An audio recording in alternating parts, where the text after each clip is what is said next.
Hello दोस्तों, make study easy में आपका स्वागत है। और बिना टाइम वेस्ट किए आज स्टार्ट करते हैं। तो आज का टॉपिक है टाइप ऑफ बसेस।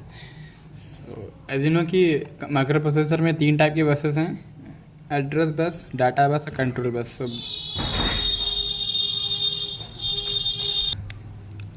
तो बसेस क्या होती हैं? बसेस क्या होती है, जैसे कि एक वायर्स हैं हमारे पास खूब सारे, ठीक है। उन सब वायर्स का वर्क एक ही है, मतलब एक ही काम, एक ही पर्पस के लिए वो लोग यूज़ हो रही हैं वो सब बसेस। तो उनको हम लोग क्या करते हैं, ग्रुप बना देते हैं। उस ग्रुप बना दिया, अब वो ग्रुप ऑफ वायर्स वो हमारी हो गई बसेस, ठीक है। तो ये 3 प्रकार की हैं: एड्रेस बसेस, डाटा बस, कंट्रोल बस। तो स्टार्ट करते हैं एड्रेस बस से। एड्रेस बस क्या होती हैं? जैसे मान लीजिए आपको यहाँ अपने घर से अपनी नानी के घर जाना है, तो आपको उसके लिए बस या ट्रेन, बस ही मान के चलिए, बस से ज़्यादा रिलेट कर पाएंगे। बस का यूज़ लेते हैं, ठीक है। तो बस का काम क्या होता है? आपको अपने घर से उठाना, नानी के घर के तक के छोड़ के आना। मतलब उस रास्ते को वो बस जानती है कि हाँ भैया, नानी का घर तुम्हारा यहाँ तक के है। वो बस को काम क्या है? खाली आपको नानी के घर तक के छोड़ना। तो माइक्रो प्रोसेसर में भी एड्रेस बस का काम क्या है? एड्रेस बस का काम भी यही है।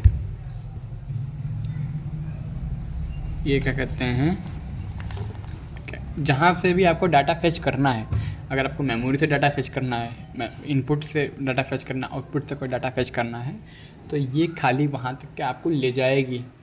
उसके आगे का प्रोसेस वो दूसरे बस से होगा, इस बस से नहीं होगा। उसके लिए क्या होता है, जो भी हमको जिस जगह पे भी जाना होता है, उस जगह का एड्रेस जो होता है वो क्या कहते हैं, डाटा बस के अंदर होता है। मतलब डाटा बस खाली एड्रेस तक के ले जाती है, मान के चलिए बस।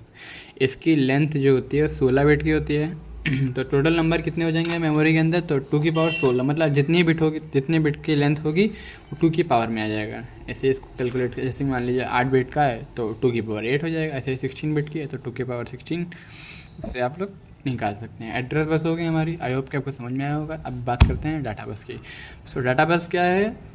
इसके नाम से पता चल रहा है, डाटा मतलब इन्फॉर्मेशन, ठीक है। तो वहाँ तक के मेमोरी तक के पहुँच गए। अब वहाँ पे अगर कुछ इनपुट है, तो आपको उसको फेच करना होगा। पहले तो अपनी क्या कहते हैं उसको, मैसेज जैसे जो भी आया है, मैसेज तक के पहुँच के फिर मैसेज को अपने पास लेना, फेच करना, उसको लेना, मतलब, ठीक है।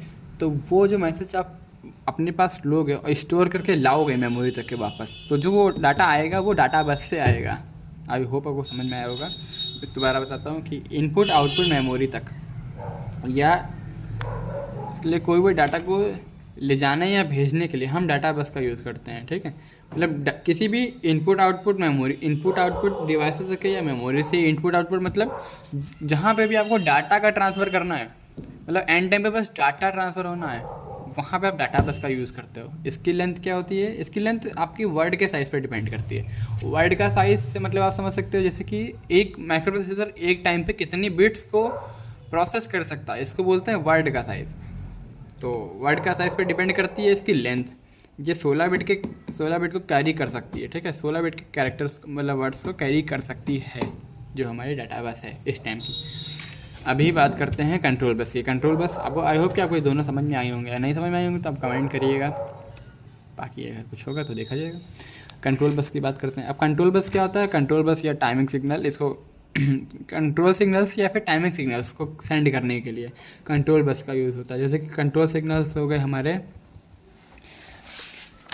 कंट्रोल सिग्नल्स जैसे जो इंस्ट्रक्शन होनी है, मतलब कौन सी इंस्ट्रक्शन कब होनी है, या कौन सी क्लॉक पल्स कब एक्टिव होनी चाहिए, जो कंट्रोल सिग्नल्स हैं, मतलब जिससे चीज़ें कंट्रोल हो रही हैं। आई होप समझ पा रहे हो। अगर आप कंट्रोल करना किसी चीज़ को, मतलब तो कौन सी चीज़ कब ऊपर नीचे होगी, कौन सा पल्स कब जाएगा, कौन सा क्लॉक पल्स कब जाएगा, कौन सा इंस्ट्रक्शन कौन से टाइम पे होना चाहिए। सबका एक कोई ना कोई टाइम होता है कि हाँ भैया, सबसे पहले जैसे मान लीजिए आपने इनपुट में A+B किया, तो सबसे पहले A ऊपर जाएगा, फिर प्लस होगा, फिर वो B होगा। तो ये सिग्नल जो होते हैं वो सब किससे जाते हैं? कंट्रोल सिग्नल से।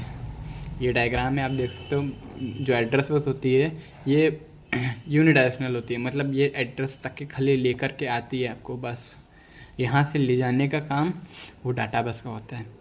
डाटा बस बाई डायरेक्शनल होती है, ऊपर से आती है, इधर से आती है, दोनों तरफ से। डाटा बस के साथ आता है, एड्रेस बस के साथ डाटा बस आती है, मेमोरी के लोकेशन तक, जहाँ पे भी लोकेशन है जहाँ से डाटा को फेच करना है वहाँ तक ये पहुँचेगी। डाटा बस में डाटा आएगा, फिर वो लेकर के जाएगी माइक्रो प्रोसेसर को देगी। ऐसे ही कंट्रोल बस भी यूनिडायरेक्शनल होती हैं। तो आई होप कि आपको ये तीनों बसेस क्लियर हो गई होंगी, और अगर वीडियो पसंद आया हो तो सब्सक्राइब करिएगा। तो इसी के साथ इस वीडियो को यहीं पे करते हैं एंड। अगर आपको वीडियो पसंद आया हो तो प्लीज़ चैनल को सब्सक्राइब करिएगा और सपोर्ट करिए थोड़ा सा गरीब को।